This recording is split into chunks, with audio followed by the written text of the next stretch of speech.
semua kayak gitu. Tips pertama dari saya adalah jangan terlalu serius. Jangan terlalu serius menjalani hidup ini, karena gimana pun akhirnya ya kematian. nggak ada yang bisa keluar dari akhir, teman-teman, ya. So nggak perlu terlalu serius menjalani hidup ini. Relax. Orang-orang yang mungkin cenderung terjebak dalam ilmu motivasi, bisnis, mereka berpikirnya adalah, Ji, aku bisanya relax kalau semuanya sudah bisa aku kendalikan. Semuanya bisa aku kendalikan. Nah terus kapan? Ya? Jadi yang nggak bisa relax. Justru di latihan mindfulness, relaxlah. Karena kamu sadar, nggak semuanya bisa kamu kendalikan. Itu different things. Ya. Yang satu, relaxnya berusaha mengendalikan semuanya. Yang kedua, justru kita diminta untuk relax saja. Karena semuanya nggak bisa kamu kendalikan.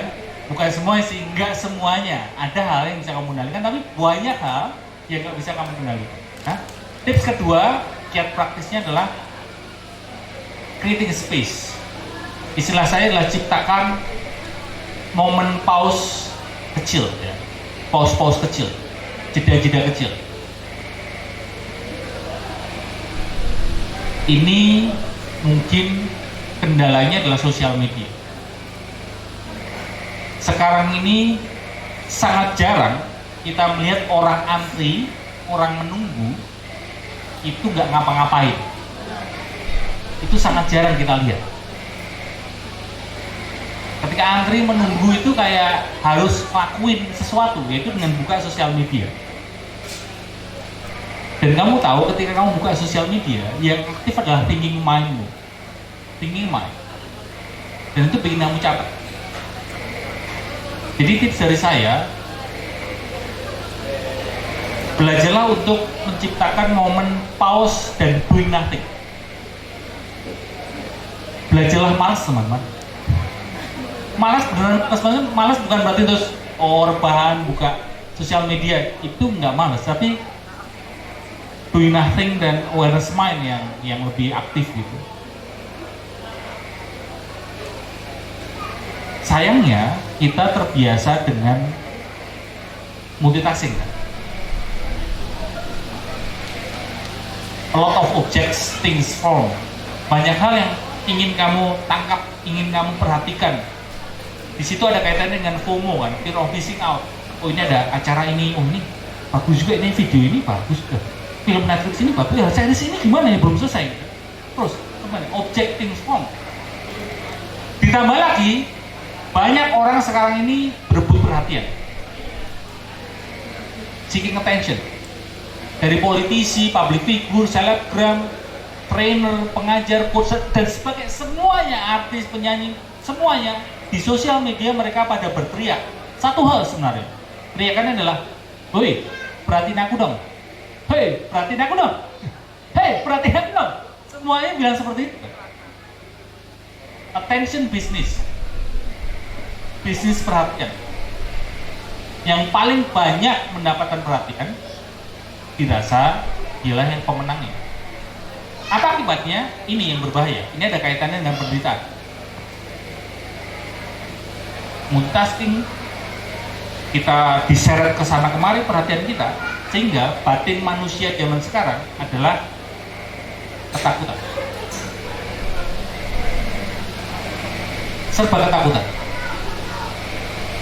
Dan ketakutan adalah bahan bakar paling efektif untuk kekerasan, untuk kemarahan. Orang marah, orang yang melawan kekerasan itu karena ketakutan dan karena kesedihan. Orang yang sama sekali tidak takut, dia nggak bisa diminta untuk marah. Orang marah pasti ada ketakutan.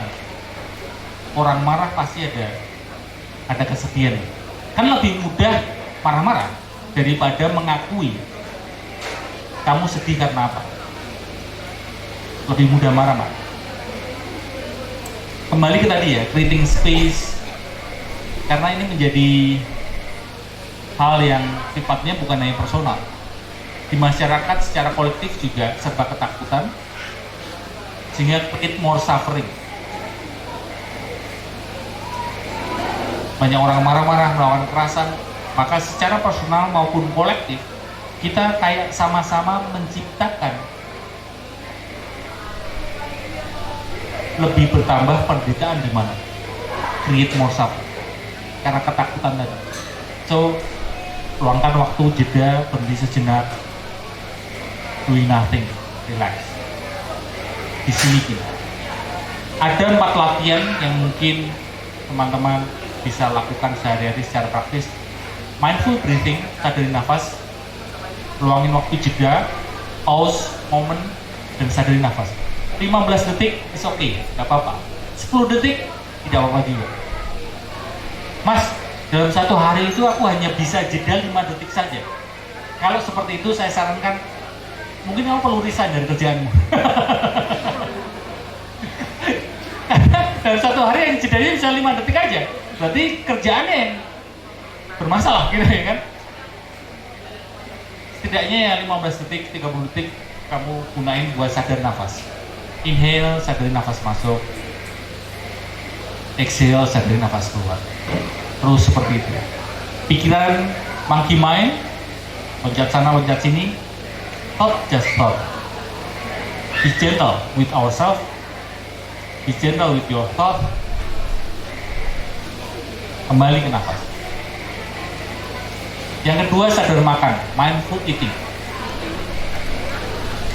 Ini bisa di-stress ke banyak hal, tapi mungkin di awal latihan ketika kamu makan, when you eat, just eat. Makan hanya makan aja. Pekakin handphone, nggak nonton drakor, hanya makan. Ya. Mungkin susah buat kamu, bisa kamu makan 5 menit, 10 menit. 1 menit pertama mindful eating, menit kedua bolehlah kamu buka handphone lagi. Ya. Tapi dimulai dengan hal yang simpel dulu. Sadari apa yang kamu makan.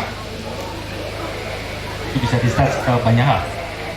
Sadari asal makananmu dari mana.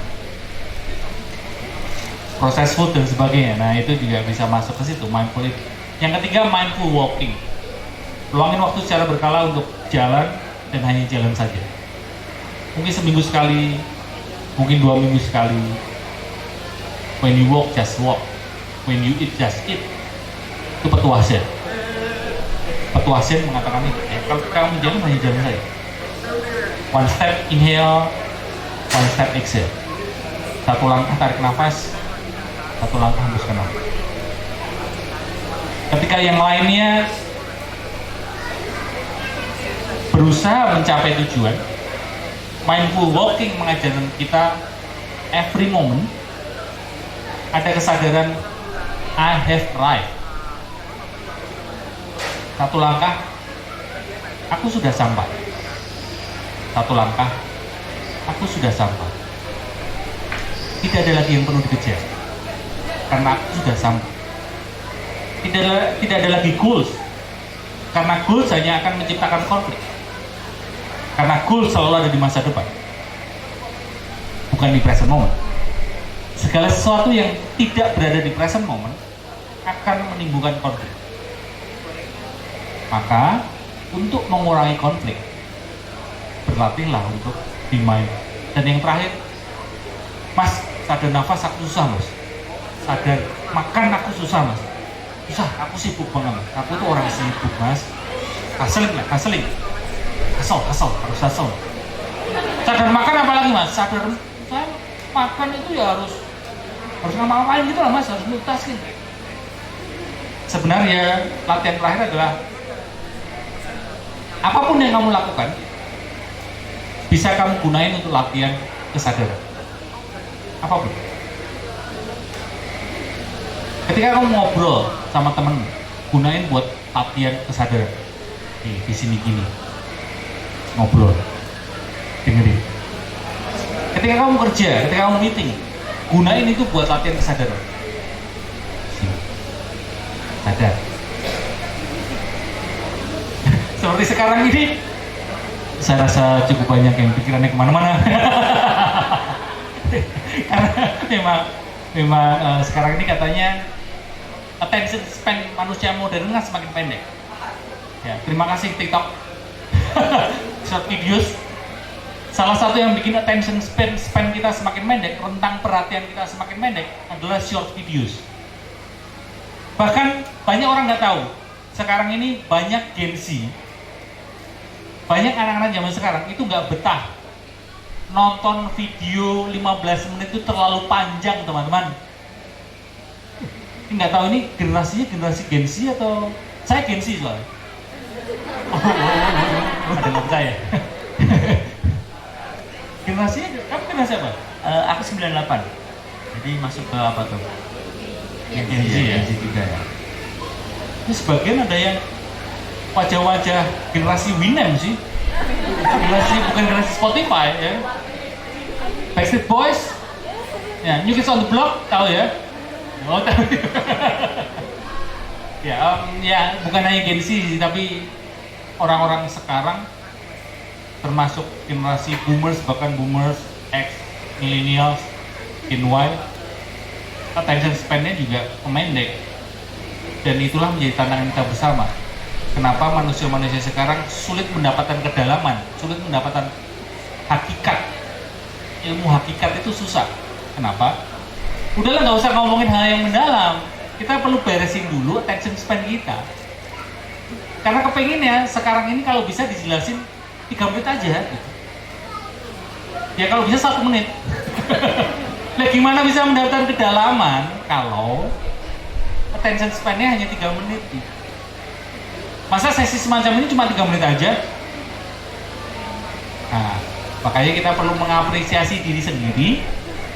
Saya juga berterima kasih kepada teman-teman yang mau-maunya menyimak saya dari awal sampai ini, sampai sekarang ini.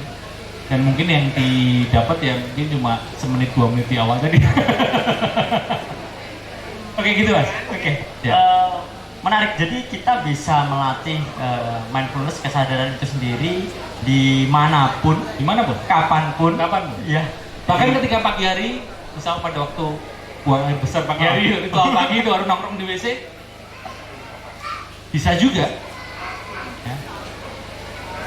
Bahkan hal-hal yang kegiatan yang kamu pikir ini nggak mindful banget, bisa setiap saat kesadaran itu senantiasa ada. Hanya ketutupan awan saja, langit kesadaran itu selalu ada. Tapi itu seringkali ketutupan awan hitam. Jadi kapanpun, jadi pas duduk gitu kan di toilet, gitu, ada yang keluar, nah itu disadari. Iya, itu pelepasan itu pelok. Nah, menarik nih. Tadi kan teman-teman juga baru mengalami penderitaan ya. Ada yang baru banget ya tadi pagi, ada yang kemarin. Kayaknya sering memang ya penderitaan itu terjadi. Kesel kayak gitu kan. Temennya telat, aduh kesel banget ini telat kayak gitu. Mungkin kita bisa melatih kesadaran, Mas. Saat ini juga. Gimana kalau kita langsung dipraktek gitu? Iya. Setuju nggak teman-teman? Setuju ya? Monggo Mas Aji untuk membimbing. Coba Mas Aji untuk membimbing meditasi. Saya himbau tidak bersandar, karena kalau bersandar saya sudah tahu akhirnya kemana, teman-teman. Saya sudah cukup sering, ribuan kali, bahkan mungkin lebih dari ribuan kali saya memandu hening. Dan di situasi seperti ini saya perlu menyampaikan dulu, keheningan itu ada 2 jenis. Keheningan pertama adalah tiadanya suara. Ketika beneran sunyi, itu ada keheningan. Itu jenis keheningan pertama. Keheningan kedua, itu adalah keheningan di balik suara. Jadi meskipun ada suara, meskipun tidak sunyi kondisinya, keheningan senantiasa ada. Di suatu pagi, saya berlatih hening meditasi, dan tetangga saya baru potong keramik. Ego bersuara. Masa tetanggamu nggak tahu kalau aku meditasi? Ada suara sendiri di dalam diri saya, ya kan nggak tahu. Masa bingung di kompleks perumahan kalau saya meditasi, ya kan? Disitulah saya belajar suara potong keramik itu pun ada keheningan. Karena sumber segala suara adalah keheningan. Di dalam kebisingan ada keheningan. Sehingga untuk benar-benar hening, jangan memusuhi suara ya. Untuk benar-benar hening, jangan memusuhi bising. Just relax. Duduk diam, tidak bersandar, kedua telapak kaki benar-benar di lantai. Karena akan capek. Kalau enggak ini, enggak bisa agak maju bisa.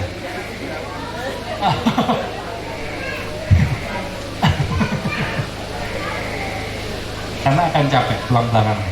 Lebih nyaman gimana? Seperti itu? Nggak apa-apa. Oke. Tulang punggung tegak. Kita hening sejenak.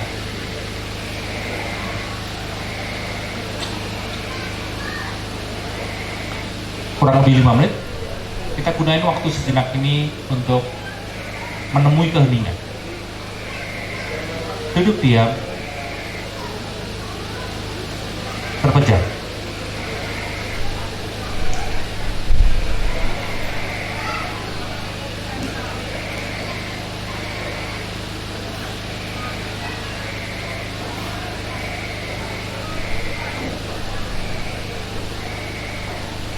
Dengan menemui keheningan, maka ada kesadaran